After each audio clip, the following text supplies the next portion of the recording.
Today on Rappler.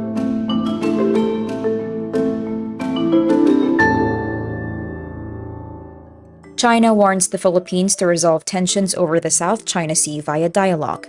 The new presidential communications aide of Malacanang posts a fake memo declaring December 22 a special half-working day. The United States wants to place more restrictions on making money off children's data. And the European Union wants stricter regulations for Pornhub, Stripchat, and XVideos.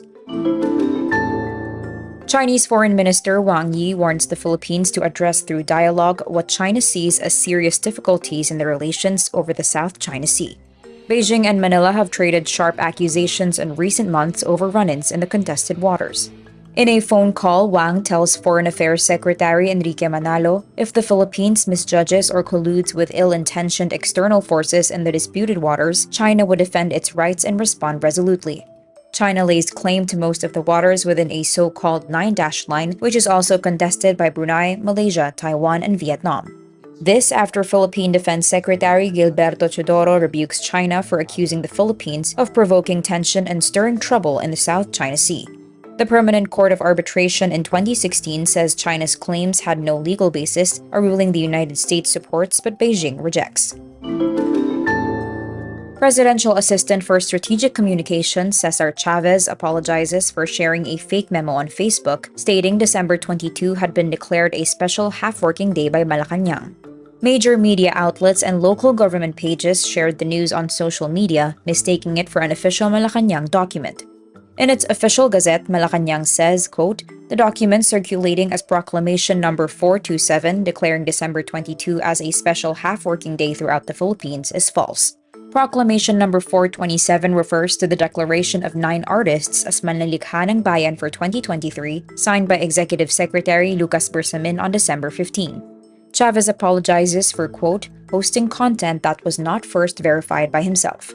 President Ferdinand Marcos Jr. transferred Chavez from the Department of Transportation to the Office of the President earlier in December. As Presidential Assistant for Strategic Communications, he retains the rank of Undersecretary.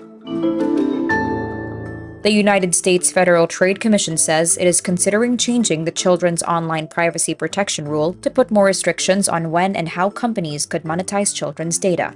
The restrictions would limit how companies can use notifications to nudge children to stay online, affecting companies which collect personal information about users under the age of 13. Companies would have to get separate verifiable parental consent to share most information about children with advertisers and other third parties.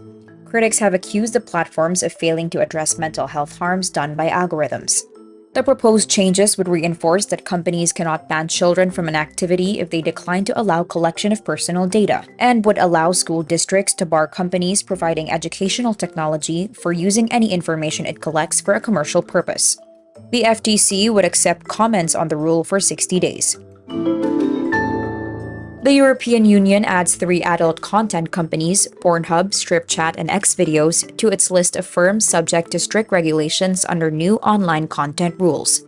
Digital Services Act requires companies to conduct risk management, undergo external and independent auditing, and share data with authorities and researchers.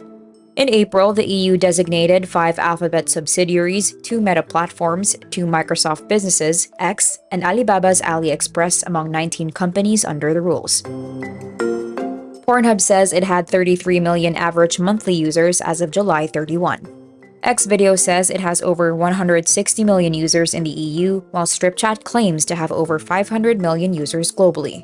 Within 4 months of the designation, Pornhub, XVideos, and Stripchat will have to adopt measures to protect users online, including minors, and mitigate any systemic risks stemming from their services. And that's today's wrap. I'm Nino Yu. Thank you for watching. Click the link below for the full story. Follow us on Rappler's YouTube, Facebook, X, Instagram, and TikTok.